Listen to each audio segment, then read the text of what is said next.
Saya to the point saja ya. Nggak apa-apa, memang harus to the point. Menurut hemat saya, pemerintah tidak mendengar.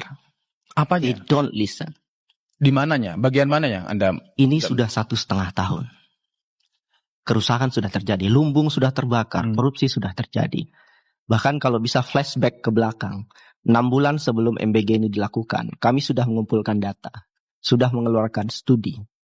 Tahun 2024, sebelum MBG ini berjalan, kami sudah sampaikan 46% masyarakat mengendus ada potensi korupsi.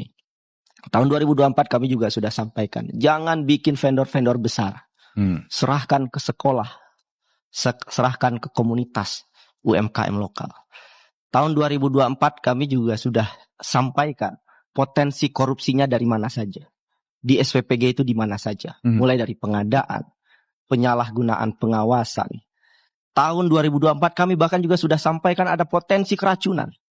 Program makan bergizi gratis kembali menjadi sorotan publik. Selain menghadapi berbagai persoalan di lapangan, program unggulan pemerintah ini juga mendapat kritik terkait potensi pemborosan anggaran akibat makanan yang tidak dikonsumsi dan berakhir di tempat sampah. Sejumlah pengamat menilai tata kelola MBG menyimpan persoalan sejak awal pelaksanaan. Kritik tersebut muncul setelah berbagai laporan dari sekolah dan masyarakat menunjukkan adanya makanan yang tidak habis dimakan siswa karena dianggap kurang sesuai dengan selera maupun kondisi penerimaan manfaat.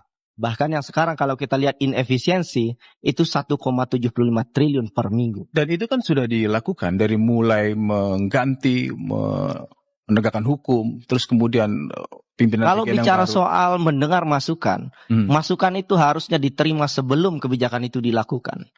Maka kalau sekarang ketika korupsi sudah terjadi, apakah kemudian salah masyarakat menuntut pemerintah? Ini bisa tidak terjadi sama sekali kalau dari awal kebijakannya benar. Kalau di awal rente-rente dapur itu tidak dimiliki oleh partai politik, ormas, yayasan yang terafiliasi dengan pemerintah, ini bisa dicegah. Tapi apa yang terjadi? Naskah akademik kebijakan ini tidak pernah ada. Ada banyak profesor di negara ini, ada BRIN, Bappenas, tidak ada satupun naskah akademik. Kami mengeluarkan studi itu sebelum MBG itu dilakukan. Tapi apa yang terjadi? Tidak didengar. Berdasarkan sebuah kajian yang beredar, potensi pemborosan akibat makanan yang terbuang dalam program MBG diperkirakan dapat mencapai sekitar 8,8 triliun rupiah per tahun. Bahkan beberapa penelitian mengenai makanan yang tidak dimanfaatkan dalam program makan sekolah menunjukkan kerugian ekonomi yang jauh lebih besar apabila tingkat sisa makanan terus meningkat. Kondisi tersebut menjadi perhatian karena pemerintah mengalokasikan anggaran yang sangat besar untuk program MBG. 1 rupiah pun rugi dari salah tata kelola kebijakan. Maka yang rugi adalah uang masyarakat. Beda dengan mengurusi perusahaan. Perusahaan salah hitung, yang rugi adalah perusahaan. Tapi meskipun ketika pengelola negara ada salah sanksi hukum yang sekarang sedang berproses. Mau ditangkap sebanyak apapun koruptor, saya sepakat koruptor harus ditangkap. Tapi pertanyaannya, apakah kemudian uang yang hilang ini lantas kemudian kembali? Apakah kemudian sampai 2029 kita disuguhi tangkap-menangkap terus? Dan lebih parah lagi, sebetulnya inefisiensi dari program ini luar biasa. Itu kenapa saya selalu meyakini empirical based evidence. Jangan sampai di negara ini politik rente mengalahkan kajian akademik. Itu yang kami sesalkan. Para pengkritik berpendapat bahwa setiap makanan yang berakhir di tempat sampah berarti anggaran negara yang tidak menghasilkan manfaat optimal bagi penerima program sangat besar. Tidak hanya soal potensi pemborosan, tata kelola MBG juga dinilai bermasalah karena respon terhadap kritik publik. Dalam beberapa kesempatan, masyarakat dan warganet yang mengunggah foto maupun video menu MBG yang dianggap kurang menarik justru mendapat respon keras dari pihak tertentu yang membela program tersebut. Saya terus terang bingung ya, karena seakan-akan sekarang heroisme sekali dengan mengganti pimpinan BGN. Saya tunjukkan fakta, karena kita harus bicara data dan angka ya hari ini. Berapa uang yang diselamatkan karena penangkapan Pak Dadan? Katanya 1 miliar per hari ya. Anggaplah total setahun itu 365 miliar. Tapi saya ingin bilang, problemnya bukan cuma itu. Kami hitung, 1 minggu itu, anggaran yang tidak efisien, terbuang karena makanan terbuang, itu 1,7 triliun. 1 minggu? 1 minggu. Dan kalau di total 1 tahun, itu 88 triliun. Oke.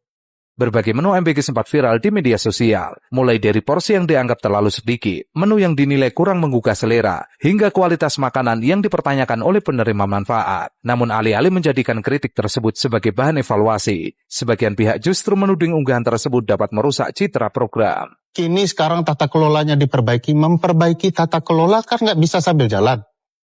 Harus diukur baik-baik tuh tata kelola itu. Itu satu hal yang penting. Kalau tata kelola diperbaiki sambil jalan itu kan uji coba namanya. Trial and error, nggak bagus begitu. Begitu error baru dicegah, baru di freezing, nggak bisa begitu.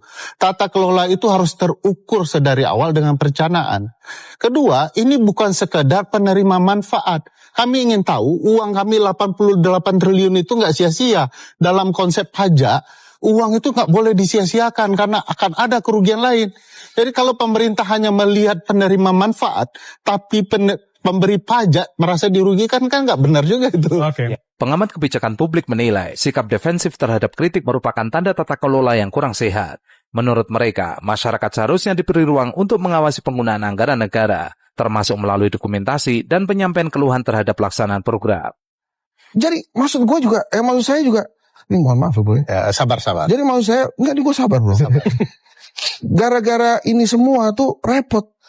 Astrio ini orang baik men. Jangan lo pasang dia posisinya untuk ngebelain hal yang sebetulnya hatinya dia juga berteriak. Pengen juga dia ngomel. Cuma kan posisinya nggak bisa. Dan kemudian yang paling penting lagi. Dalam hal ini, kesalahan itu juga sama kolega-koleganya yang dilakukan oleh kolega-koleganya Dadan. Yang setiap kali rapat kabinet, ada tuh di ruangan kabinet. Basi tuh orang-orang itu semua. Mereka emang gak pernah mendengarkan keluhan-keluhan dari rakyat.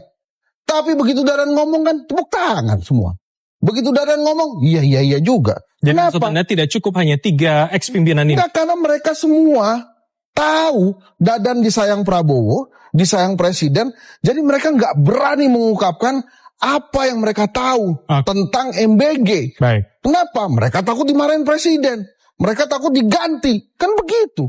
Di sisi lain, laporan mengenai makanan yang tidak habis dimakan, menu yang berakhir di tempat sampah, hingga sejumlah kasus dugaan keracunan makanan semakin memperkuat kritik terhadap pengawasan program. Berbagai pihak menilai pemerintah perlu memperbaiki mekanisme evaluasi pengawasan kualitas makanan, serta membuka ruang kritik yang lebih luas agar tujuan meningkatkan gizi anak benar-benar tercapai. Sentimen positif ini harus diteruskan. Kan tadi salah satu sentimen positifnya adalah Pak Prabowo mendengarkan. Jadi menurut saya harus lebih banyak lagi dan lebih dalam lagi mendengarkan. Bayangkan kalau memang kemudian Pak Prabowo menghentikan sementara. Saya tuh dari awal ya, dari pertama kali bergulir, saya tuh yakin banget Pak Prabowo akan menghentikan MBG. Cuma bukan dari dia, bukan datangnya dari dia gitu. Tapi datang dari faktor luar yang akhirnya memaksa dia untuk menghentikan itu.